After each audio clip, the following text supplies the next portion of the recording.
بسم الله الرحمن الرحيم الحمد لله رب العالمين والعاقبة للمتقين والصلاة والسلام على سيدنا محمد وعلى آله وأصحابه أجمعين أما بعد وعن أبي هريرة رضي الله تعالى عنه قال قال رسول الله صلى الله عليه وسلم حضرت سیدنا ابو ہریرہ رضی اللہ تعالی عنہ سے مروی ہے، وہ فرماتے ہیں کہ نبی کریم صلی اللہ علیہ وسلم نے ارشاد فرمایا، ثلاثۃ لا یکلمہم اللہ یوم القیامۃ ولا یزکیہم، تین افراد ایسے ہیں کہ جن سے قیامت کے دن اللہ تبارک و تعالی بات بھی نہیں کریں گے، ولا یزکیہم، اور نہ ہی اللہ تعالیٰ ان کا تزکیہ کریں گے، یعنی ان کو پاک بھی نہیں کریں گے۔ پاک نہ کرنے کا مطلب ان کو ان کے گناہوں سے پاک نہیں کریں گے کہ وہ جنت میں داخل ہو سکیں، اور لا یکلمہم اللہ کا مطلب یہ ہے کہ اللہ ان سے بات بھی نہیں کریں گے، یعنی اس کا مطلب اللہ تعالیٰ ان سے ناراض ہوں گے۔ جیسے کسی کے بارے میں یہ کہنا کہ وہ مجھ سے بات نہیں کرتا، یعنی وہ مجھ سے ناراض ہے، یا کسی سے یہ کہنا کہ آئندہ میں تم سے بات نہیں کروں گا، اس کا مطلب ایک ناراضگی کا اظہار ہوتا ہے۔ تو حدیث کے مطابق تین افراد ایسے ہیں کہ جن سے اللہ تبارک و تعالی بات بھی نہیں کریں گے، یعنی اس کا مطلب اللہ ان سے ناراض ہوں گے، اور ولا یزکیہم، اللہ تعالیٰ ان کو پاک بھی نہیں کریں گے، جس کا مطلب یہ کہ اللہ ان کو گناہوں سے پاک نہیں کریں گے کہ وہ جنت میں داخل ہو سکیں۔ اور فی روایت، ایک اور روایت میں اس کے ساتھ یہ الفاظ بھی شامل ہیں، ولا ینظر الیہم، اللہ تعالیٰ ان کی طرف دیکھیں گے بھی نہیں، یعنی اللہ تعالیٰ رحمت کی نگاہ سے ان کی طرف دیکھیں گے بھی نہیں۔ یہ بھی ناراضگی کا اور اللہ تعالیٰ کے ناراض ہونے کا اظہار ہے۔ خلاصہ یہ کہ یہ وہ تین افراد ہیں جن کی بدنصیبی ہوگی، اللہ تعالیٰ ہم سب کو اس بدنصیبی سے محفوظ فرمائے کہ اللہ تعالیٰ نہ ان سے بات کریں گے، نہ ان کی طرف رحمت کی نگاہ سے دیکھیں گے، اور نہ ہی گناہوں سے ان کو پاک کریں گے۔ وہ کون تین افراد ہیں؟ آگے اس کی وضاحت آ رہی ہے۔ وَلَهُمْ عَذَابٌ عَلِيمٌ، اور ساتھ میں یہ بھی فرمایا کہ ان کے لیے دردناک عذاب ہوگا۔ نعوذ باللہ من ذالک، اللہ تعالی ہم سب کو پناہ میں رکھے۔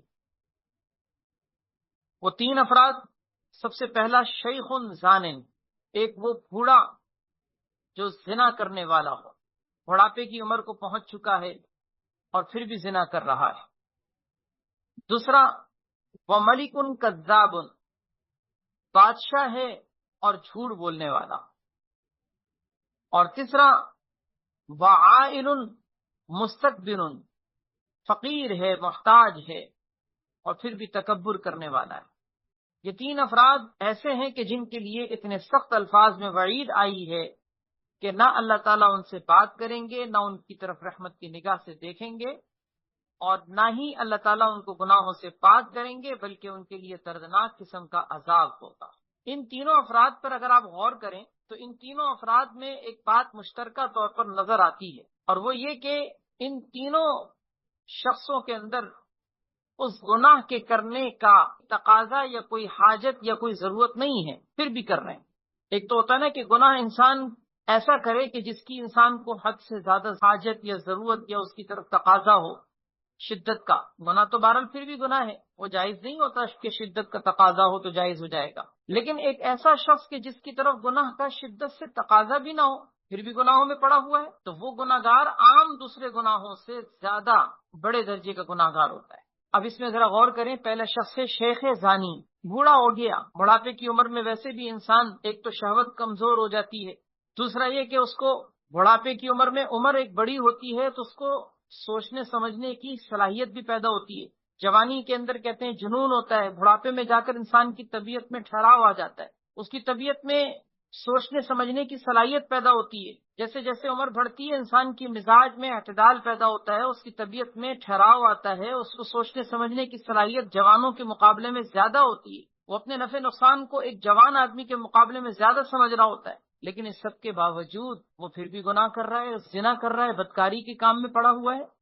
تو اس زنا کرنے والے بوڑھے شخص کے بارے میں یہ حدیث میں ذکر کیا گیا ہے کہ اس کو یہ سخت ترین عذاب کا سامنا ہوگا۔ یہ بات یاد رکھیں، زنا کرنے والا چاہے جوان ہو، بدکاری کے کام میں پڑنے والا چاہے جوان ہو یا بوڑھا، گناہ تو گناہ ہے، کوئی بھی کرے، لیکن بوڑھے کا زنا جوان کے زنا سے زیادہ سخت ہے۔ وجہ کیا ہے؟ وجہ میں نے آپ کے سامنے عرض کر دی۔ ایک تو یہ کہ شہوت اس کے اندر جوان کے مقابلے میں کم، دوسرا جوان کے مقابلے میں اس کے اندر جنون کی کیفیت نہیں ہے، وہ مجنون یا پاگل نہیں، اس کے اندر جوش و جذبہ جوانوں جیسا نہیں ہے، سوچنے سمجھنے کی اللہ نے اس کو صلاحیت دی۔ تیسری وجہ یہ کہ وہ بوڑھا ہو کر اپنی موت کے قریب ہے، اس حالت میں تو اس کو اپنی موت یاد آنی چاہیے، اپنی آخرت کی فکر ہونی چاہیے، پھر بھی گندے کاموں میں پڑا ہوا ہے۔ تو بوڑھا ہو کر بھی انسان اگر زنا کر رہا ہو تو ایک تو وہ شیخ زانی، اللہ اکبر۔ زنا یاد رکھیے انتہائی درجے کے گھناؤنے اور گندے فعل کو نہیں کہتے، اگرچہ اس کو بھی زنا کہتے ہیں، لیکن زنا صرف اس کو نہیں کہتے۔ انتہائی درجے کا جو گھناؤنا اور گندا اور بھیانک فعل وہ بھی زنا ہے، لیکن اس سے پہلے کے زنا کے جتنے مراحل ہوتے ہیں، زنا تک پہنچنے کے ذرائع ہوتے ہیں، وہ سب زنا میں داخل۔ جیسے کہ وہ حدیث آپ نے سنی ہوگی کہ نبی علیہ الصلوۃ والسلام نے بدنظری کو بھی زنا قرار دیا ہے، نامحرم سے گفتگو کرنے کو بھی زنا قرار دیا ہے، اس کی طرف چل کر جانے کو پاؤں کا زنا کہا ہے، اس کی طرف ہاتھ کے بڑھانے کو ہاتھ کا زنا کہا، اس کی طرف دیکھنے کو آنکھوں کا زنا کہا۔ اس کا مطلب کیا ہوا؟ زنا صرف انتہائی درجے کے گھناؤنے اور گندے فعل کو نہیں کہتے، زنا تک پہنچنے کے جو ذرائع ہیں، اسباب ہیں، مراحل ہیں، ان سب کو زنا کہا جاتا ہے۔ لہذا شیخ زانی کا مطلب یہ ہے کہ بوڑھا ہو گیا لیکن ابھی تک اس زنا کے تمام کاموں میں پڑا ہوا ہے، مثلا بد نظری کر رہا ہے، بوڑھا ہے پھر بھی اس کی آنکھیں کنٹرول میں نہیں ہیں، بوڑھا ہے لیکن نامحرموں کے بارے میں اس کی اندر زندگی میں کوئی احتیاط نہیں، تو یاد رکھیں یہ بھی شیخ زانی اس میں داخل ہے کہ وہ باوجود بوڑھا ہونے کے زنا کر رہا ہے، اگرچہ انتہائی درجے کے گندے فعل میں نہیں، لیکن پھر بھی آنکھوں کے ذریعے سے تو زنا کر رہا ہے، نامحرموں سے بات تو کر رہا ہے، نامحرموں کے سر پہ ہاتھ تو رکھ رہا ہے۔ ہمارے یہاں خاندانوں میں بعض اوقات یہ چیز دیکھنے میں آتی ہے کہ بوڑھے ہیں تو اب وہ جوان لڑکیوں کے سر پہ ہاتھ رکھ رہے ہیں، جوان لڑکیوں سے بات کر رہے ہیں، اور نہ ہی کوئی ان سے کوئی شرم اور حیا محسوس ہوتی ہے، کیونکہ یہ بوڑھے خاندان کے جیسے بڑے بوڑھے ہوتے ہیں، اگر ان کے ساتھ نامحرم کا معاملہ ہے تو یاد رکھیے نامحرم کا معاملہ چاہے وہ بوڑھے ہی کیوں نہ ہو، لیکن اگر نامحرم کا معاملہ ہے تو پھر اس سے احتیاط اور ان سے پردہ اور ان سے حجاب، یہ ساری چیزیں ضروری ہیں۔ یہ تھوڑی کہا جائے گا کہ جی وہ خالو ہیں ان سے کیا پردہ، بھائی خالو ہیں لیکن خالو تو نامحرم ہے نا۔ اسی طریقے سے خاندان کے ایسے بوڑھے کہ جو نامحرم ہیں آپ کے لیے، ان سے پردہ کرنا، ان سے حجاب کرنا اور ان کے درمیان فاصلے رکھنا ایک عورت کے لیے ضروری ہے۔ ہمارے ہاں عام طور پر خاندانوں میں بوڑھے لوگوں کے معاملات میں ان چیزوں میں بے احتیاطی پائی جاتی، سر پہ ہاتھ تک رکھوا رہے۔ تو ایک تو شیخ زانی کو خود بھی اس چیز میں احتیاط کرنی چاہیے کہ بوڑھا ہونے کے بعد بھی اگر وہ ان کاموں میں پڑا ہوا ہے تو اس کو اس بات سے ڈرنا چاہیے کہ حدیث ہمارے سامنے موجود ہے صحیح مسلم کی کہ نبی علیہ الصلوۃ والسلام نے ایسے شخص کے لیے کتنے سخت الفاظ میں وعیدیں ذکر کی کہ قیامت کے دن اللہ ان سے بات بھی نہیں کریں گے، دیکھیں گے بھی نہیں، ان کے لیے سخت ترین دردناک عذاب ہوگا، اللہ ان کو پاک بھی نہیں کریں گے۔ تو ایک تو شیخ زانی کو خود بھی احتیاط کرنی چاہیے اس حدیث کی وجہ سے، اور دوسرا عورتوں کو، خواتین کو، مستورات کو اپنے معاملے میں خود بھی ایسے لوگوں کے ساتھ احتیاط برتنی چاہیے۔ دوسرا اس میں ملک کذاب بادشاہ ہے اور جھوٹ بولتا ہے، اس میں جھوٹ بولنے کی ضرورت اور وجہ بھی نہیں ہے، جیسے شیخ زانی کے اندر زنا کرنے کی وجہ نہیں تھی کہ وہ بوڑھا ہو چکا ہے، ملک کذاب کے لیے جھوٹ بولنے کی وجہ نہیں ہے نا، کیونکہ جھوٹ انسان وہاں بولتا ہے جہاں اس کو کسی چیز کا ڈر ہوتا ہے یا کوئی فائدے کا حصول مقصود ہوتا ہے یا کوئی اس کی ضرورت ہوتی ہے جس کے تحت وہ جھوٹ بول رہا ہوتا ہے۔ جھوٹ ایسے ہی تھوڑی بولا جاتا، جھوٹ کسی وجہ سے بولا جاتا ہے۔ بادشاہ کو جھوٹ بولنے کی کیا وجہ ہے؟ وہ تو ایک بادشاہ ہے، اللہ نے اس کو اختیار دیا ہے، اس کو تصرف دیا ہے، اس کو ایک سلطنت دی ہے یا اس کو ایک زور اور اقتدار دیا ہے، اس کے پاس جھوٹ بولنے کا کیا جواز؟ پھر بھی جھوٹ بول رہا ہے۔ اس کا مطلب یہ کہ جس طرح زنا کرنے کا سبب نہیں تھا اور بوڑھا زنا کر رہا تھا تو وہ ایک گھناؤنے فعل میں مبتلا تھا، اسی طریقے سے جھوٹ بولنے کی وجہ نہیں تھی لیکن بادشاہ تھا اور جھوٹ بول رہا تھا، اس کی بنیاد پر بھی اس کے اوپر عذاب۔ اسی سے یہ بات معلوم ہوئی کہ جھوٹ بولنا ویسے بھی گناہ ہے، چاہے ضرورت کے تحت ہو یا بغیر ضرورت کے، لیکن بغیر ضرورت کے جھوٹ بولنا ضرورت کے تحت جھوٹ بولنے سے بڑا گناہ ہے۔ جیسے بعض لوگ بغیر کسی وجہ کے جھوٹ بولتے، بغیر کسی وجہ کے، یعنی کوئی ڈر نہیں ہے، کسی چیز کا خوف نہیں ہے، نہ نقصان سے بچنے کا کوئی معاملہ ہے، بس ویسے ہی جھوٹ بول رہے ہیں۔ اب اس کا مطلب یہ ہے کہ یہ جو چیز بولی جا رہی ہے، یہ جو جھوٹ بولا جا رہا ہے، اس جھوٹ کے اندر عام دوسرے جھوٹوں سے زیادہ سختی، کیونکہ وجہ نہیں، اور تیسرے شخص کے لیے دیکھ لیجئے کہ عائل مستکبر، فقیر ہے اور تکبر کر رہا ہے۔ تکبر اگر مثلا اس کے پاس کچھ ہے، دنیاوی اعتبار سے وہ کسی لیول کا ہے، کوئی اسٹیٹس اس کا ہے، کوئی اس کا درجہ ہے، کوئی عہدہ ہے، کوئی مقام ہے، مرتبہ ہے، تو چلو یہ سمجھ میں آتا ہے کہ کسی وجہ سے تکبر کر رہا ہے نا۔ ایک آدمی مثال کے طور پر اعلیٰ قسم کی سواری پر بیٹھا ہوا ہے، کپڑے عمدہ قسم کے پہنا ہوا ہے، دولت کے انبار میں بیٹھا ہوا ہے، اس کو تکبر پہ چلو کوئی وجہ تو ہے نا۔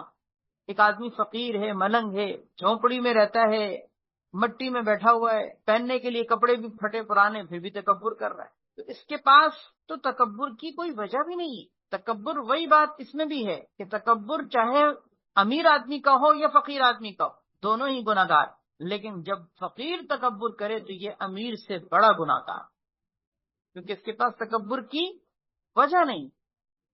تو ان تینوں چیزوں کے اندر جو کامن ہے، جو یعنی قدر مشترکہ جو نظر آنے والی چیز ہے، وہ یہ کہ ان تینوں کے پاس گناہوں کے اسباب نہیں ہیں، پھر بھی گناہ کرتے ہیں۔ اسی وجہ سے آپ دیکھیں حدود کے اندر آپ نے یہ مسئلہ سنا ہوگا کہ زنا کرنے کی سزا احادیث طیبہ میں بھی اور قرآن کریم کے اندر بھی موجود ہے کہ شادی شدہ ہو تو اس کو سنسار کر دو، اور شادی شدہ نہ ہو، غیر محصن ہو، اس کو کوڑے مارو۔ سوال یہ کہ دونوں میں سزا کے اعتبار سے شدت میں فرق کیوں آیا؟ ایک کے پاس وجہ تھی، اس نے گناہ کیا، اس کی وجہ سے خفت آئی، سزا کم ہوئی۔ دوسرے کے پاس تو وجہ بھی نہیں ہے، وہ شادی شدہ ہے، پھر بھی گناہ کر رہا ہے۔ اس کا مطلب یہ کہ وجہ جب نہ ہو تو گناہ کی شدت بڑھ جاتی، وجہ جب نہ ہو، سبب نہ ہو، کسی گناہ کی ضرورت بھی نہ ہو، پھر بھی کر رہے ہیں۔ جیسے بعض لوگوں کو گناہ کرنے کی ایسی خصلت اور عادت اور چاٹ لگ جاتی ہے کہ تقاضا نہیں ہے طبیعت کا، بس ویسے ہی کر رہے ہیں۔ جیسے چور ہے، اس کے گھر میں کھانے کے لیے سب کچھ موجود ہے، ضرورت نہیں ہے، لیکن بس پیسہ ویسے ہی بڑھا دو، اس کے لیے چوریاں کر رہا ہے۔ جو چوریاں کرنے والے لوگ ہوتے ہیں وہ صرف اس وقت چوری تھوڑی کرتے ہیں جب گھر میں کھانے کے لالے پڑ جائیں، فاقے ہوں، نہیں، ان کی عادت بن گئی ہے، لاکھوں نہیں کروڑوں روپے کے مالک ہوں پھر بھی ڈاکے مار رہے ہو، کیوں؟ اس لیے کہ عادت پڑی۔ اسی طرح گناہوں کی بعض اوقات ایسی چاٹ لگی ہوئی ہوتی ہے کہ ضرورت نہ بھی ہو پھر بھی گناہ کر رہے ہو۔ یہ جو گناہ ہوتا ہے نا، یہ گناہ عام گناہوں سے بڑے درجے کا ہوتا ہے۔ یہ ایک اہم بات ہے، اس کو سمجھیے گا۔ یعنی گناہ کا تقاضا نہ ہو اس وقت گناہ اللہ تعالیٰ کو زیادہ ناپسند ہو۔ اگرچہ گناہ کا تقاضا ہو، ضرورت ہو، تب بھی گناہ ہے، بچنا اس صورت میں بھی ہے، اس صورت میں بھی یہ نہیں ہے کہ وہ جائز ہو جائے گا، لیکن اس کی شدت میں فرق آئے۔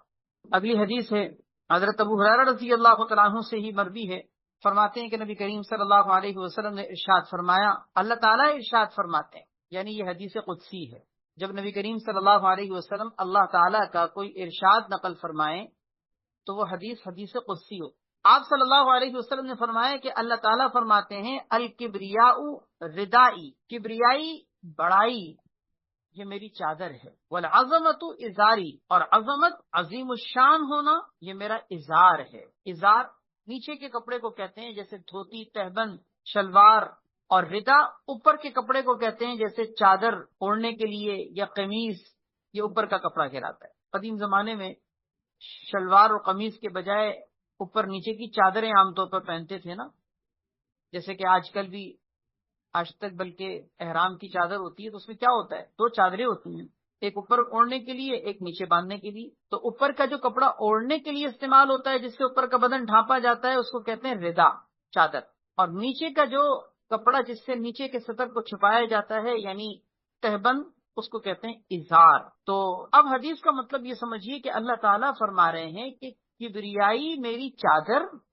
اور عظمت میرا ازار ہے۔ فمن نازعنی واحدا منہما ادخلتہ النار، جس نے ان میں سے کسی ایک چیز میں بھی مجھ سے جھگڑا کیا میں اس کو جہنم میں داخل کر دوں۔ جھگڑا کرنے کا مطلب کیا کہ یہ میری چیزیں ہیں، جس نے یہ مجھ سے لینا چاہا، چھیننا چاہا، تو میں اس کو جہنم میں داخل کر دوں۔ یہ بات یاد رکھیں، بڑائی صرف اور صرف اللہ کے لیے، کسی کے لیے بھی نہیں۔ بڑا کون ہے؟ بڑا صرف اور صرف اللہ ہے نا۔ اللہ اکبر میں بندہ یہی تو کہتا ہے اللہ سب سے بڑا ہے۔ عام طور پر ہم اس کا ترجمہ کرتے ہیں نا، اللہ سب سے بڑا ہے۔ ہمارے بعض اکابر اس کا ترجمہ یہ کہتے ہیں کہ اس کا صحیح ترجمہ ہے اللہ بہت بڑا ہے۔ ترجمے میں فرق سمجھیے گا۔ ترجمہ عام طور پر مشہور کیا ہے؟ اللہ اکبر، اللہ سب سے بڑا ہے نا، لیکن ہمارے بعض اسلاف، ہمارے بزرگوں میں سے بعض یہ کہتے تھے کہ اللہ اکبر کا صحیح ترجمہ یہ ہے کہ اللہ بہت بڑا ہے، سب سے نہیں، کیونکہ جب کہا اللہ سب سے بڑا ہے تو آپ نے دوسروں کی بڑائی بھی مانی کہ ہاں یہ بھی بڑا ہے، یہ بھی بڑا ہے، یہ بھی بڑا ہے، لیکن اللہ سب سے بڑا ہے، تو اللہ کی بڑائی سب سے بڑی مانی تو، لیکن دوسروں کی بڑائی بھی تو تسلیم کی نا۔ حالانکہ حقیقت میں بڑائی صرف اور صرف اللہ کے لیے ہے، بڑائی کسی کے لیے بھی نہیں، کسی کے لیے بھی نہیں۔ قرآن کریم میں سورہ جاسیہ کی آخری آیت ہے، وَلَهُ الْكِبْرِيَاءُ فِي السَّمَاوَاتِ وَالْأَرْضِ وَهُوَ الْعَزِيزُ الْحَكِيمُ، بڑائی صرف اور صرف اللہ کے لیے ہے، آسمانوں میں بھی زمین میں، بڑائی صرف اور صرف اللہ کے لیے۔ اللہ اکبر میں ہم یہی کہتے ہیں، نماز کی اذان ہو، نماز کی تکبیرات ہوں، ہماری زبان پر یہی ہوتا ہے، اللہ بہت بڑا ہے۔ تو جب اللہ بڑا ہے، بڑائی صرف اسی کو زیب دیتی ہے، تو بندے اگر بڑے بننے کی کوشش کریں اور بڑائی کی چادر اوڑھنا چاہیں، تکبر اختیار کرنا چاہیں، تو در حقیقت وہ اللہ کی بڑائی میں شریک ہونے کی کوشش کرتے ہیں، اور اللہ کی بڑائی میں شریک ہونے کی کوشش کرنا یہ اللہ تعالیٰ کے ساتھ اس حدیث کے مطابق جھگڑا کرنا ہے۔ جھگڑا کیسے؟ کہ نہیں میں بھی بڑا ہوں۔ اب ظاہر ہے کہ جو اللہ کے ساتھ اس بڑائی میں شریک ہونے کے لیے جھگڑے گا، اللہ تبارک و تعالیٰ فرماتے ہیں ادخلتہ النار، میں اس کو جہنم میں داخل کروں۔ اسی لیے تو کل بھی درس میں یہ بات عرض کی گئی تھی کہ تکبر، اس بد اخلاقی سے اپنے آپ کو بچانے کی کوشش کریں، کیونکہ یہ انسان کو انتہائی ذلیل اور رسوا کر دیتا ہے، اللہ کی نگاہ میں بھی، اللہ کی مخلوق کے نگاہ میں۔ کتے اور خنزیر سے زیادہ حدیث میں آتا ہے کہ انسان ذلیل ہو جائے۔ فارسی کا ایک شعر ہے، تکبر عزازیل را خوار کر، بزندان لعنت گرفتار کر۔ تکبر نے عزازیل کو بھی ذلیل اور خوار کر دیا۔ عزازیل نام ہے ابلیس کا، اس کو عزازیل کہتے تھے۔ آسمان میں جب یہ فرشتوں کا معلم ہوا کرتا تھا نا، اس کو کہتے تھے عزازیل۔ تو تکبر عزازیل را خوار کر، تکبر نے عزازیل یعنی ابلیس کو بھی ذلیل و رسوا کر دیا، بزندان لعنت گرفتار کر، اس کو لعنت کی قید میں گرفتار کر کہ کہاں وہ فرشتوں کا معلم اور کہاں وہ ملعون اور دھتکارا ہوا، راندہ درگاہ، اللہ کے دربار سے نکالا ہوا۔ کس وجہ سے؟ تکبر کی وجہ سے۔ اور پھر روایتیں، ایک اور روایت میں ہے، فرمایا قذفتہ فی النار، میں اس کو جہنم میں پھینک دوں گا۔ قذف یقذف، اس کے معنی پھینک دینے کیا؟ اللہ تعالی ہم سب کو پناہ میں رکھے۔ اگلی حدیث ہے عن سلمۃ بن الاکوع رضی اللہ تعالی عنہ، صحابی رسول مشہور حضرت سلمہ ابن اکوع رضی اللہ تعالیٰ عنہ ایک عظیم صحابی ہیں جن کو اللہ نے دوڑنے کی ایسی صلاحیت عطا کی تھی کہ ان جیسی دوڑنے کی رفتار کسی کے پاس نہیں۔ بھاگتے ہوئے یہ اپنے قدموں سے سوار کو بھی پکڑ لیا کرتے، اتنی تیز ان کو اللہ نے بھاگنے کی صلاحیت دی۔ جہاد کے واقعات میں کئی حدیثوں میں ان کے کارنامے ذکر کیے گئے ہیں کہ کس طرح انہوں نے سواروں کا پیچھا کر کے ان کو جا کر اپنے پاؤں کے بل بوتے پر یعنی بھاگ کر جا کر ان کو پکڑا، اتنا ان کو اللہ نے رفتار دی۔ حضرت سلمہ ابن اکوع رضی اللہ تعالیٰ عنہ وہ فرماتے ہیں کہ نبی کریم صلی اللہ علیہ وسلم نے ارشاد فرمایا کہ لا یزال الرجل یذهب بنفسه، انسان مسلسل اپنے نفس کو اپنے مقام اور مرتبے سے بلندی کی طرف بڑھاتا رہتا ہے۔ یذهب بنفسه کا لفظی اعتبار سے ترجمہ ہے اپنے نفس کو لے جاتا رہتا ہے۔ لے جانے کا مطلب بلندی کی طرف، کہ میں ایسا ہوں، میں ویسا ہوں، میں یہ کر دوں گا، میں ایسا کر سکتا ہوں، میرے پاس یہ ہے، تمہیں پتہ نہیں میں کون ہوں، میں یہ کر دوں گا، میرے پاس یہ سورسز ہیں، میرے پاس یہ تعلقات ہیں۔ بعض لوگوں کو سنا ہوگا نا ڈھینگے مارتے ہیں، اللہ تعالیٰ پناہ میں رکھے۔ یہ ڈھینگے مارنے کا عمل یہ کوئی پسندیدہ عمل تھوڑی ہے۔ جو ڈھینگے مارنے والے لوگ ہوتے ہیں عام طور پر وہ ایک تو ہوتے کہ بھی کسی کام کے نہیں، دوسرا یہ کہ ڈھینگے مارنے والے در حقیقت اللہ اور اس کے رسول کی نگاہ میں بھی اور مخلوق کی نگاہ میں بھی برے ہوتے۔ ہمیں تو یہ کہا گیا کہ اپنی طاقت و قوت اللہ کے حوالے کرو، اللہ کرے گا۔ آپ اگر ڈاکٹر ہیں، کسی مریض کو دوائی دیتے ہیں، آپ اگر کسی کو علاج بتائیں، یوں کہیں آپ اس پر عمل کریں، انشاءاللہ اللہ شفا دے گا۔ یعنی طاقت اور قوت کس کی ہے؟ اللہ کی۔ تو کوئی کام بھی اللہ کے حوالے کر کے کہا کرے، اللہ کے حوالے کیے بغیر نہیں کہ میں کر دوں گا، میں یہ کر سکتا ہوں، میں ایسا کر سکتا ہوں، میں وہ ہوں، میں یہ ہوں، میرے پاس یہ ہے، میرے پاس وہ ہے، یہ کچھ بھی نہیں ہوتا۔ ایسے کہنے والے جو اللہ کے حوالے کیے بغیر اپنے ڈھینگے مار رہے ہوتے ہیں، ان کے کام اللہ تعالیٰ سارے کے سارے ان کے سامنے ناکام اور نامراد کر کے بتا دیتے ہیں کہ طاقت اور قوت صرف اللہ کی۔ حضور اکرم صلی اللہ علیہ وسلم نے ایک موقع پر انشاءاللہ نہیں کہا تھا نا، سورہ کہف میں واقعہ سنا ہوگا آپ، تو اللہ تعالیٰ نے قرآن کریم میں باقاعدہ نازل کیا یہ واقعہ اور بتایا کہ لا تقولن لشیء انی فاعل ذلک غدا الا ان یشاء اللہ۔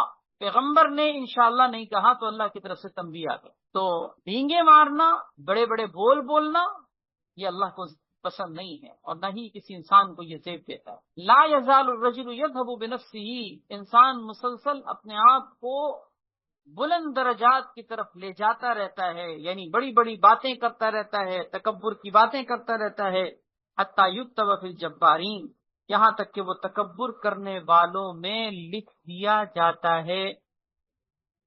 جبارین تکبر کرنے والوں کو کہتے ہیں۔ جبار صرف اور صرف اللہ کا نام ہے، بندہ جبار نہیں ہو سکتا، عبد الجبار تو ہو سکتا ہے، جبار نہیں۔ جبار تو اللہ کی ذات ہے، وہ ہے بڑا۔ تو بندہ اپنے آپ کو مسلسل بلندیوں کی طرف لے جاتا رہتا ہے، بڑی بڑی وہ ڈھینگے مارتا رہتا ہے، یہاں تک کہ وہ متکبرین میں لکھ دیا جاتا ہے۔ اور پھر اس کے بعد لکھنے کا مطلب کیا ہے؟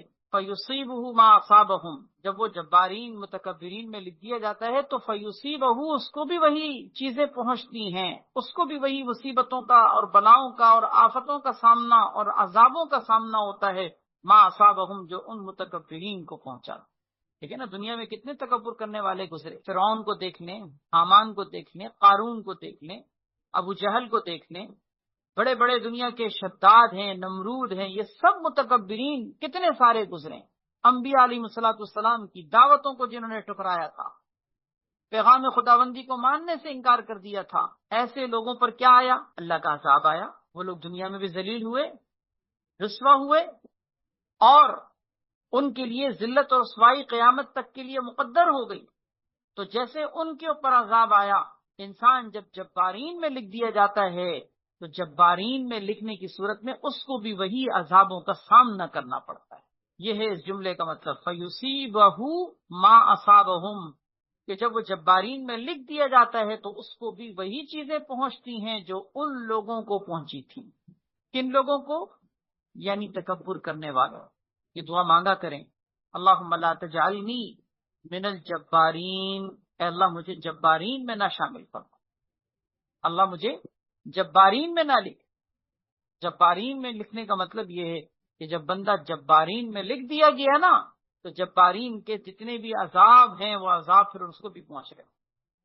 یہ سوال کسی نے کیا ہے کہ نہ چاہتے ہوئے بھی تکبر آ جاتا ہے، ایسا کیوں ہوتا ہے، کیسے بچا جائے اس تکبر سے؟ دیکھیں، نہ چاہتے ہوئے بھی بعض اوقات انسان کے دل میں تکبر کے جذبات آ جاتے ہیں۔ آپ نے مثلاً اچھا اوڑھ پہن لیا، آپ کو اللہ نے کوئی نعمت ایسی دے دی، آپ کسی اونچے مقام مرتبے پر فائز ہو گئے، اللہ نے آپ کو کوئی رتبہ دے دیا دنیاوی اعتبار سے، تو انسان کے دل میں تکبر آ جاتا ہے۔ اس تکبر کا علاج یہ ہے، حضرت حکیم اختر صاحب رحمہ اللہ کا اگر آپ نے نام سنا ہو، ایک دفعہ انہوں نے یہی سوال خود ذکر کر کے اس کا جواب دیا، اللہ تعالیٰ ان پر کروڑوں رحمت نازل فرمائے۔ انہوں نے ایک دفعہ اس پر بات کی اور کہا کہ بعض اوقات ایک انسان کے دل میں کسی بھی وجہ سے تکبر آ جاتا ہے۔ کسی اونچی جگہ پہ بیٹھ کے انسان بعض اوقات یہ سوچنے لگ جاتا ہے کہ جی میں ان سب سے بہتر ہوں۔ آپ کو علم دیا اللہ نے آپ کو کوئی پیسہ دیا، شہرت دیا، عہدہ دیا، مقام دیا، مرتبہ دیا، اس کی وجہ سے فطری طور پر بڑائی کے جذبات پیدا ہونے لگتے ہیں۔ تو اس کا علاج یہ ہے کہ اللہ کا شکر کثرت سے کرنا شروع کر، اللہ کا شکر کثرت سے کرنا شروع کر دیں اور یہ کہیں کہ یا اللہ یہ نعمت تیری طرف سے، میں اس کا مستحق ہوں۔ اس سے تکبر کی کمر ٹوٹ جائے گی۔ مثال کے طور پر اللہ نے آپ کو کوئی عہدہ دیا، اس عہدے کی وجہ سے آپ کو اگر کوئی تکبر کے جذبات پیدا ہو گئے، آپ اللہ کا شکر ادا کریں اور یہ کہا کریں اللہ تیرا شکر ہے تو نے مجھے یہ عزت دی، یہ مقام مرتبہ رتبہ دیا، درجہ دیا، میں تو اس کا اہل نہیں ہوں۔ اس کا مطلب یہ کہ آپ نے اللہ کے حوالے کر دیا نا، جب اللہ کے حوالے کر دیا تو اب آپ نے اپنے آپ کو بڑا کہاں سمجھا؟ بغیر ارادے کے دل میں آنے والے خیالات کا تو ویسے بھی انسان کے اوپر پکڑ نہیں ہے، مواخذہ نہیں ہوتا۔ تو اگر کبھی کسی بھی محفل میں، کسی مجلس میں لوگوں کے سامنے کہیں اگر تعلی کے جذبات پیدا ہوں، تکبر کے جذبات پیدا ہوں، تو اس نسخے پر عمل کرنا سیکھیں۔ جب بھی خیال آئے الحمدللہ، اللہم لک الحمد کلہ ولک الشکر کلہ، یا اللہ تیرا شکر ہے تو نے مجھے یہ نعمت دی، میں اس کا اہل اور اس کا مستحق نہیں، اور جب چاہے تو مجھ سے یہ چھین، اور جس کو چاہے تو عطا کر۔ اللہ سے یہ کہا کرے، صرف دل میں سوچے نہیں، زبان سے کہا کرے، اس سے تکبر کی کمر ٹوٹے گی۔ پھر بھی اگر آپ کے دل میں تکبر کا غیر اختیاری طور پر اگر ارادہ آ جاتا ہے، خیال آ جاتا ہے، تو وہ پکڑ نہیں ہے۔ اللہ پاک ہمیں سمجھنے کی توفیق عطا فرمائے۔ ویسے انسان کو تکبر کے اسباب سے بھی بچنا چاہیے۔ بعض اسباب ہوتے ہیں نا، بعض چیزیں ایسی ہوتی ہیں جس کی وجہ سے فطری طور پر انسان کے دل میں، جذبات کے اندر یہ چیزیں پیدا ہونے لگتی ہیں۔ جس سبب سے آپ کے دل میں یہ چیز آ رہی ہے، ان اسباب سے بچیں، کیونکہ ایسے اسباب سے انسان کا بچنا تو اختیار میں ہے نہیں۔ عن عمرو بن شعیب عن ابیہ عن جدہ رضی اللہ تعالیٰ عنہ عن رسول اللہ صلی اللہ علیہ وسلم قال، حضرت عمرو بن شعیب اپنے والد اور وہ ان کے دادا سے یعنی حضرت عبداللہ ابن عمرو بن العاص رضی اللہ تعالیٰ عنہ سے نقل کرتے ہیں کہ نبی کریم صلی اللہ علیہ وسلم نے ارشاد فرمایا، یحشر المتکبرون امثال الذر یوم القیامت فی صور الرجال، فرمایا کہ قیامت کے دن یحشر المتکبرون، جمع کیے جائیں گے تکبر کرنے والے، امثال الذر، چونٹیوں کے مانند۔ چونٹیوں کے مانند کا مطلب کیا؟ ذلیل ہوگا۔ ایک معنی تو اس کا یہ ہے کہ ذلیل ہو کر، جیسے چونٹیاں چھوٹی ہوتی ہیں اس طرح وہ ذلیل ہو کر جمع کیے جائیں، چھوٹے ہونے کی حالت میں، چھوٹے سے مراد ذلت۔ دوسرا معنی یہ ہے کہ اللہ تعالیٰ ان کو چونٹیوں کی طرح چھوٹا چھوٹا بنا دیں گے کہ لوگ ان کو اپنے پاؤں سے روند کر چلیں گے، ان کے اوپر پاؤں رکھتے رکھتے ہوئے جا رہے ہیں، یعنی بالکل چونٹیوں کی طرح بونے چھوٹے چھوٹے۔ میدان محشر میں ان کو اتنا چھوٹا بنا دیا جائے گا کہ دنیا میں بہت بڑے بنا کرتے تھے نا، بڑی ڈینگیں مارتے تھے نا، آج تمہاری حالت یہ ہے کہ میدان محشر میں تمہیں لوگ اپنے پاؤں سے رونتے ہوئے جا رہے ہیں، کسی کو پتہ بھی نہیں چلتا کہ راستہ چلتے ہوئے کہاں اس کے پاؤں کے نیچے چونٹی آ گئی۔ آپ راستہ چلیں اور کسی جگہ چلتے ہوئے آپ کو پتہ چلتا ہے کہ آپ کے پاؤں کے نیچے کوئی چونٹی آ گئی؟ نہیں پتہ چلتا۔ اسی طرح اللہ تعالیٰ انسان کو اتنا چھوٹا جسم چونٹیوں کی طرح وہاں پہ دیں گے، متکبرین کو، تکبر کرنے والوں کو، کہ لوگ ان کو اپنے پاؤں سے رون دیں گے۔ یہ ان کی تذلیل، یہ ان کی ذلت اور رسوائی اس لیے ہوگی کہ وہ دنیا کے اندر بہت بڑی بڑی باتیں کیا کرتے ہیں۔ یحشر المتکبرون امثال الذر، تکبر کرنے والوں کو چونٹیوں کے مانند جمع کیا جائے گا قیامت کے دن، فی صور الرجال، انسانوں کی صورت۔ اس کا مطلب یہ کہ وہ واقعی چونٹی نہیں بن جائیں گے کہ چونٹی کی طرح ان کے پاؤں اور چھوٹے چھوٹے اور چونٹی کی طرح وہ رینگ رہے ہوں گے، نہیں، ہوں گے انسانوں کی صورت ہوگی، لیکن ہوگی چھوٹی چھوٹی، یعنی ان کا قد کاٹ اتنا چھوٹا کر دیا جائے گا کہ چونٹیوں کی طرح ان کے جسم چھوٹے چھوٹے ہوں گے، لیکن ہوں گے انسان۔ آگے فرمائے، یغشاہم الذل من کل مکان، ہر جانب سے، ہر جگہ سے ان کے اوپر ذلت چھا جائے گی۔ یغشاہم الذل، ان کے اوپر ذلت چھا جائے گی، من کل مکان، ہر طرف سے۔ اللہ اکبر۔ یساقون الی سجن فی جہنم، وہ جہنم کے ایک سجن یعنی قید خانے کی طرف ہنکا کر ان کو لے جایا جائے۔ یساقون کا مطلب ہوتا ہے جانور کو پیچھے سے مار مار کے، ڈنڈے مار مار کے چلانا، ہنکانا جس کو کہتے ہیں، ہنکانا۔ ریوڑ جیسے لے کے لوگ چل رہے ہوتے ہیں نا، تو ایک تو ریوڑ کے آگے آگے ہوتا ہے، ایک ریوڑ کے پیچھے پیچھے ہوتا ہے۔ جو پیچھے والا ہوتا ہے اس کو کہتے ہیں سائق، ہنکانے والا۔ جو آگے والا ہوتا ہے اس کو کہتے ہیں قائد، یعنی آگے سے قیادت کرنے والا، لے کے چلنے والا۔ تو یساقون الی سجن فی جہنم، جہنم کے ایک قید خانے کی طرف ان کو ہنکا ہنکا کر لے جایا جائے۔ یسما، اور وہ قید خانہ ایسا ہوگا جس کا نام ہوگا بولس، یسما بولس، اس کا نام بولس ہوگا۔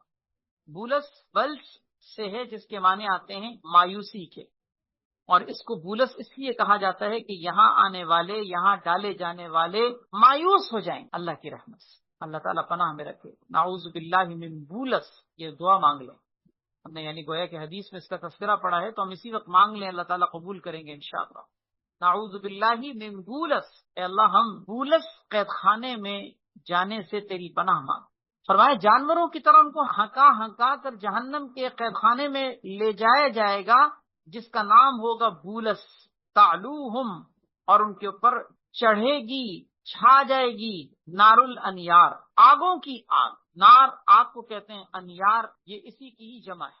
اس کا مطلب یہ ہوا کہ آگوں کی آگ، آگوں کی آگ سے مراد اس کی شدت کی طرف اشارہ ہے۔ کہ یعنی آگوں میں سے بھی بڑی آگ ان کے اوپر چڑھی ہوئی ہو. یسقون من عصارۃ اہل النار طینۃ الخبال، اور ان کو جہنمیوں کے جسموں سے نکلنے والی جو نچوڑن ہوگی یعنی طینۃ الخبال، وہ ان کو پلایا جائے. اور سارا اصل میں کہا جاتا ہے جسم سے نکلنے والی گندگیاں، چاہے وہ خون ہو، پسینہ ہو، پیپ ہو، یا اور کوئی بھی جسم سے نکلنے والی گندگی، اس کو کہتے ہیں عصارہ. تو جہنمیوں کے جسموں سے جو کچھ نکل رہا ہوگا، اب وہ کیا کچھ نکل رہا ہوگا جہنم کے اندر، تو جہنمی عذاب میں ہوں گے نا، تو جسم سے خون، پیپ، اس طرح کی چیزیں نکل نکل کر جو جمع کی جا رہی ہوں گی، ان کو کہا جاتا ہے طینۃ الخبال، یعنی جہنمیوں کے جسموں سے نکلنے والی گندگیوں کا مجموعہ، اس کو طینۃ الخبال کہتے ہیں. اور میں ایسے متکبرین کو جہنمیوں کے جسم سے نکلنے والی رسارا، نچوڑن یعنی طینۃ الخبال ان کو پلایا جائے. اللہ، کتنا سخت عذاب ہے، کتنے سخت الفاظ میں یہ شدت کے ساتھ وعید ذکر کی جا رہی ہے. نعوذ باللہ من ذالک، اللہ تعالی ہم سب کو پناہ میں رکھے. رواه الترمذی. اتنے سخت الفاظ میں وعید. اور ہمارے معاشرے کا اگر حال دیکھیں تو آج کتنے لوگ ایسے ہیں کہ جو اس تکبر کے گناہ میں دانستہ یا نادانستہ پڑے. اسی لیے یاد رکھیں، عاجزی اختیار کریں. اللہ تعالیٰ کو عاجزی پسند ہو. اللہ کے نبی صلی اللہ علیہ وسلم کی سیرت طیبہ میں بھی اور مبارک زندگی میں بھی اگر آپ دیکھیں تو سب کچھ ہونے کے باوجود آپ کتنے عاجز اور کتنے متواضع اور کتنی انکساری اختیار کرنے والے. حالانکہ آپ صلی اللہ علیہ وسلم سے بڑا اور آپ صلی اللہ علیہ وسلم سے زیادہ کوئی برگزیدہ ہستی ہو سکتی ہے؟ اللہ کے بعد جن کا مقام اور مرتبہ ہے، اس سب کے باوجود، اس مقام اور اس مرتبے کے باوجود آپ کی عاجزی اور انکساری کیسی تھی؟ مجلس میں آپ اس طرح بیٹھتے تھے کہ آنے والے کو پوچھنا پڑتا تھا کہ تم میں حضور صلی اللہ علیہ وسلم کون؟ کوئی شان نہیں بنا کے رکھی ہوئی تھی. آپ صلی اللہ علیہ وسلم اپنی کوئی امتیازی شان بنا کر نہیں رکھتے. آپ صلی اللہ علیہ وسلم متواضع شخصیت، انکساری اختیار کرنے والے.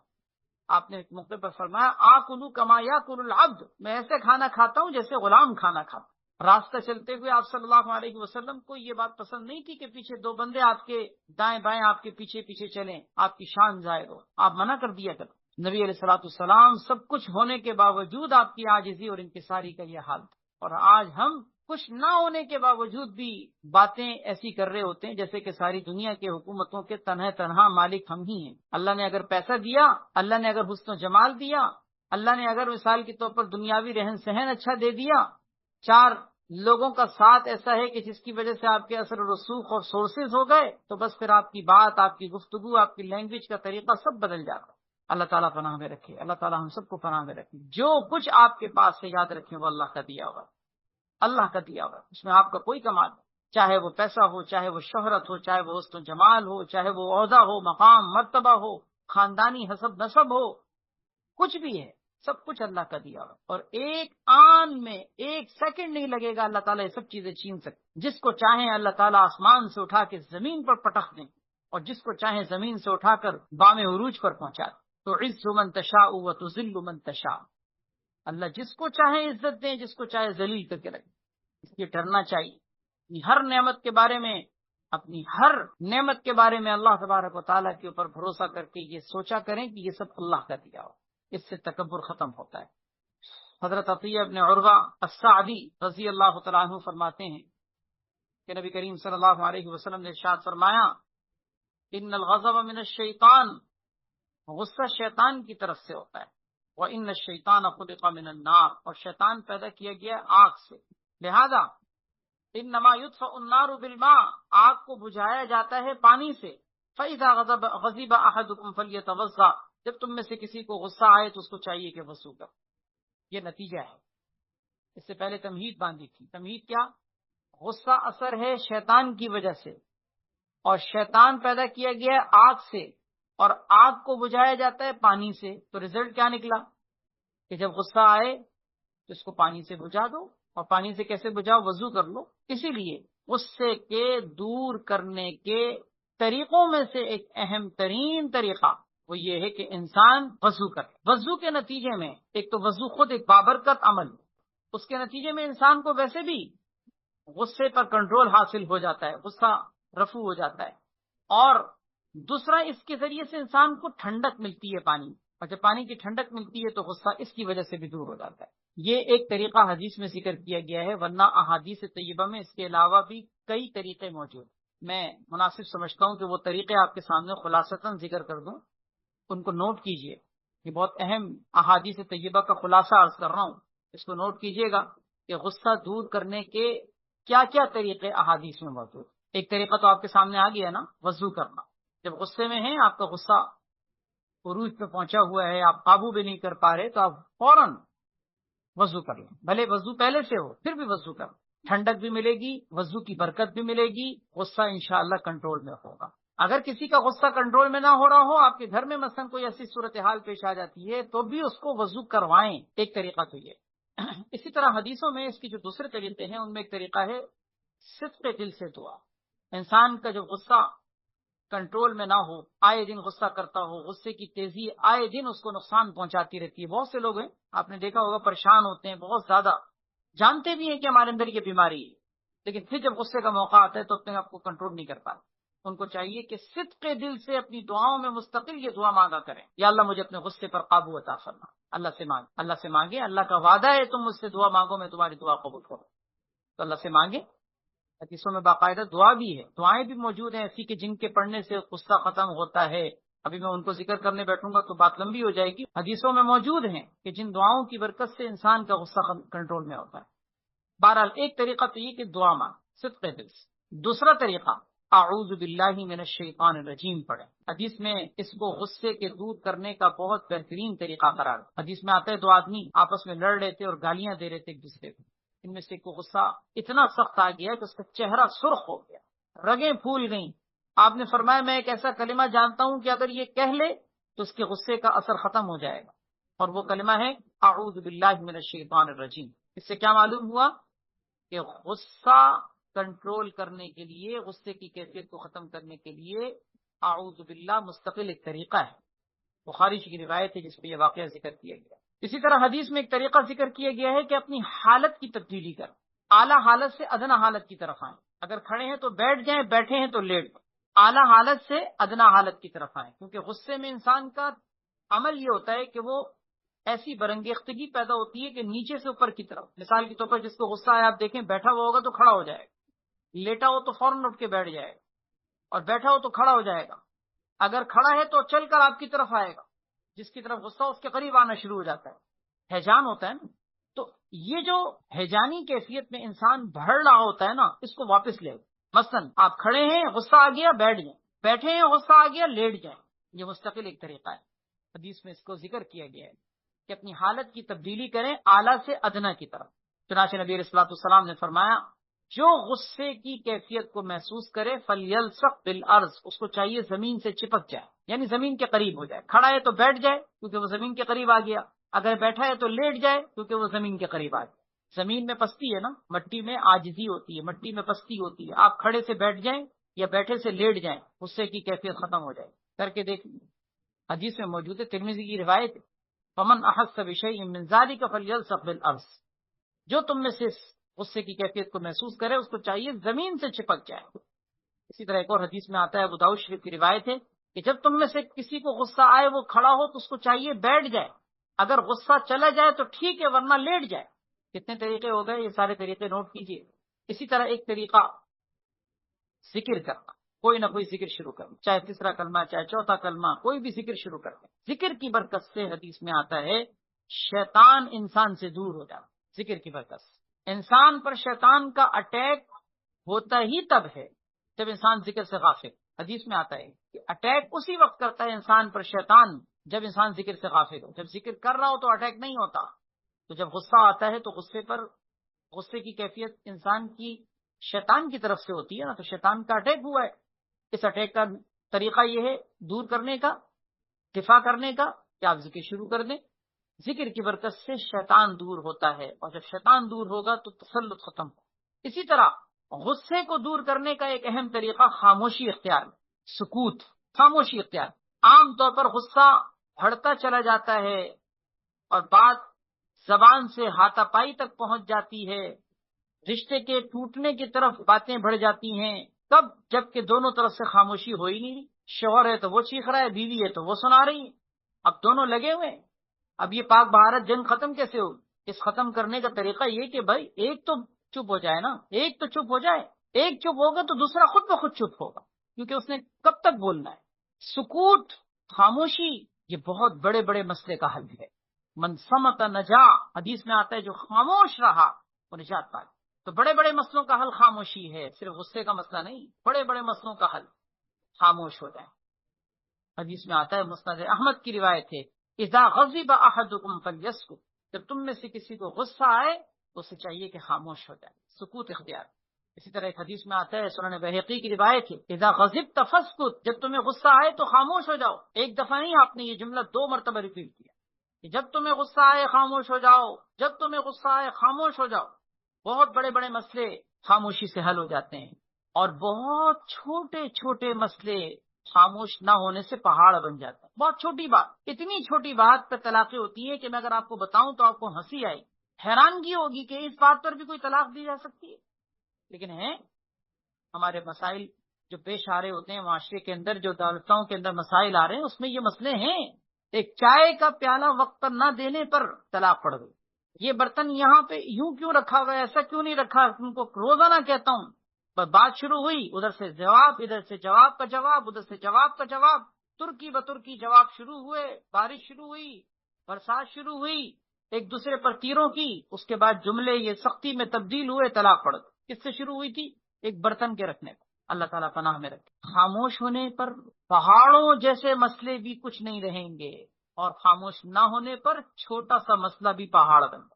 بات کا جو بتنگڑ کہتے ہیں نا، بتنگڑ، وہ یہی چیز ہے. زبان اگر کنٹرول میں نہ ہو، خاموشی اختیار نہ کی جائے، اور بات کا جواب دینے پر ہی انسان آخری جملہ میں بولوں، یہ جو کیفیت ہوتی ہے نا لڑائی میں کہ میں آخری جملہ میں بولوں گا، بس ایک نے بولا دوسرا بھی بولے کہ نہیں آخر میں بولوں، تو بس پھر آخر میں بولنے کی فکر کرنے کا مطلب یہ کہ پھر تیار ہو جائیے طوفان اور زلزلوں کا، بڑے بڑے حادثات کا انتظار کی. تو خاموشی یہ بھی غصے کے کنٹرول کرنے کا بہت اہم طریقہ ہے. اسی طرح غصے کو کنٹرول کرنے کا ایک طریقہ یہ ہے کہ اس غصے کو پی جانے پر جو فضائل، انعامات، دنیا آخرت کے فوائد ذکر کیے گئے ہیں ان کو سوچیں. آگے حدیثوں میں یہ اسی باب کے اندر وہ فضائل آ بھی رہے ہیں. جنت ملتی ہے، اللہ کا غضب دور ہوتا ہے، میدان محشر میں اللہ تعالیٰ برسر عام سب کے سامنے حور کے لینے کا اعزاز اور اختیار دیں گے. اللہ تعالیٰ اپنا عذاب اس سے دور کر لیں گے. حدیث میں آتا ہے کہ غصے کے گھونٹ سے زیادہ محبوب کوئی گھونٹ، پسندیدہ گھونٹ اللہ کے نزدیک نہیں ہے. اسی طرح حدیث میں آتا ہے معاف کرنے سے عزت میں اضافہ ہوتا ہے. یہ سارے فضائل، یہ فائدے، یہ دنیا آخرت کے نفع کے سودے انسان سوچے، غصہ کنٹرول کرنا آسان ہو جائے گا. اسی طرح غصے کو کنٹرول کرنے کا ایک طریقہ یہ کہ غصے کے بھیانک نتائج پر غور کیا. غصے کے بھیانک نتائج کتنے خطرناک ہوتے ہیں، اور انسان کی بات کہاں سے کہاں تک پہنچ سکتی ہے، اس کو سامنے رکھیں. ان نتائج کو سامنے رکھنے کی وجہ سے انسان غصے کا کنٹرول کرتا ہے. ایک آدمی 10ویں منزل سے چھلانگ نہیں لگاتا، کیوں؟ اس کو بھیانک نتیجہ پتا ہے کہ میں نیچے بچوں گا نہیں. اسی طرح غصہ کرنے والے کو اگر اپنے بھیانک نتیجے کا پتا ہو تو غصہ نہ کرے. لیکن مسئلہ یہ کہ جب انسان پہ غصہ آتا ہے نا تو وہی بھول جاتا ہے کہ ہوگا کیا. وہ اٹھاتا ہے ہاتھ میں جو کچھ اور اس کے بعد شروع ہو جاتا ہے. اس کو یہ پتہ نہیں ہوتا کہ اس کا نتیجہ کیا ہو. کاش کہ اس کو یہ پتا ہو تو وہ ایسے ہی بچے جیسے کہ 10ویں منزل سے چھلانگ لگانے والا چھلانگ نہیں لگا. بہرحال یہ چند طریقے میں نے ذکر کیے ہیں. اللہ تعالی ہم سب کو عمل کی توفیق نصیب فرمائے. اپنے غصے کو کنٹرول کرنا سیکھیں. تکبر سے اور غصے کے غلط استعمال سے اللہ کی پناہ مانگیں اور مانگتے رہیں. بس یہ ایک اور حدیث اور دیکھ لیجئے. اگلی حدیث بھی وہ غصے کے طریقے کے اوپر مشتمل ہے. وعن ابی ذر رضی اللہ تعالی عنہ ان رسول اللہ صلی اللہ علیہ وسلم قال، حضرت ابو ذر رضی اللہ تعالی عنہ فرماتے ہیں کہ نبی کریم صلی اللہ علیہ وسلم نے ارشاد فرمایا، اذا غضب احدکم وهو قائم فلیجلس، جب تم میں سے کسی کو غصہ آئے اور وہ کھڑا ہو تو اس کو چاہیے کہ وہ بیٹھ جائے. فإن ذهب عنه الغضب، اگر اس کا غصہ چلا جاتا ہے تو ٹھیک ہے، بات ختم ہو جائے گی. لیکن اگر وإلا، اگر اس سے بھی غصہ نہیں جاتا، فلیستجع، تو اس کو چاہیے کہ وہ لیٹ جائے. رواہ احمد والترمذی. اس میں بھی وہی طریقہ ذکر کیا گیا ہے جیسے کہ میں نے غصے کے طریقوں میں واضح کیا کہ غصے کا ایک طریقہ یہ ہے، غصے کو دور کرنے کا ایک طریقہ یہ ہے کہ انسان کو کھڑے سے بیٹھ جانا یا بیٹھے سے لیٹ جانا چاہیے۔ بس اللہ تبارک و تعالی ہم سب کو عمل کی توفیق نصیب فرمائے۔ اللہ تعالی ہمیں ان تمام غصے کے جتنے بھی مفاسد ہیں، اس کے نقصانات ہیں، اس کی وعیدیں ہیں، دنیا آخرت کے اس کے جو بھیانک نتائج ہم نے سنے پڑے ہیں، اللہ پاک ہمیں ان سے بچنے کی اور ان سے محفوظ رہنے کی توفیق عطا فرمائے، اور ان غصے کے جو طریقے دور کرنے کے ہم نے سنے ہیں، اللہ تعالیٰ ان کو عمل میں لانے کی، اپنانے کی توفیق نصیب فرمائے۔ آخر دعوانا الحمدللہ رب العالمین۔ الحمد للہ رب العالمین والعاقبۃ للمتقین والصلاۃ والسلام علی سیدنا محمد وعلی آلہ واصحابہ اجمعین۔ یا اللہ یا رحمان یا رحیم یا ذو الجلال والاکرام، اپنے فضل و کرم سے ہم سب کے گناہوں کو معاف فرما۔ یا اللہ ہماری اس محفل کو، مجلس کو اپنی بارگاہ میں قبول فرما۔ ہمارے لیے یا اللہ اس مجلس کو ہدایت کا ذریعہ بنا۔ یا اللہ ہمارے لیے یا اللہ اصلاح کا ذریعہ بنا، تربیت کا ذریعہ بنا، ہمارے اخلاق کی درستگی کا ذریعہ بنا۔ ہر طرح کی ظاہری اور باطنی تمام بد اخلاقی کی شکلوں سے ہم سب کی حفاظت فرما۔ یا اللہ ہمیں دنیا اور آخرت کی تمام کامیابیاں نصیب فرما۔ دنیا اور آخرت کی ذلت اور رسوائی، ناکامی، تباہی، بربادی اور نامرادی سے ہم سب کی حفاظت فرما۔ یا اللہ ہمیں متکبرین، جبارین بندوں میں شامل نہ فرما، ہمیں اپنے متواضعین بندوں میں شامل فرما۔ یا اللہ ہمیں اپنے متواضعین بندوں میں شامل فرما۔ یا اللہ ہمیں اپنے متواضعین بندوں میں شامل فرما۔ تواضع کی صفت نصیب فرما، عاجزی انکساری نصیب فرما، جو تجھے پسند ہیں۔ یا اللہ جو تیرے محبوب کا طریقہ ہے، یا اللہ یہ طریقہ ہمیں بھی نصیب فرما۔ تکبر کے گناہ سے اور بے جا غصہ کرنے کے گناہ سے ہم سب کی حفاظت فرما۔ آج تک یہ گناہ ہم سے جو بھی ہوئے، یا اللہ جانتے بوجھتے ہوئے یا بھولے سے، اپنے فضل و کرم سے ہمارے تمام گناہوں کو معاف فرما، اور خاص طور پر تکبر کے گناہ کو معاف فرما۔ سبحان ربک رب العزة عما یصفون وسلام علی المرسلین والحمد للہ رب العالمین۔ آمین یا رب العالمین برحمتک یا ارحم الراحمین۔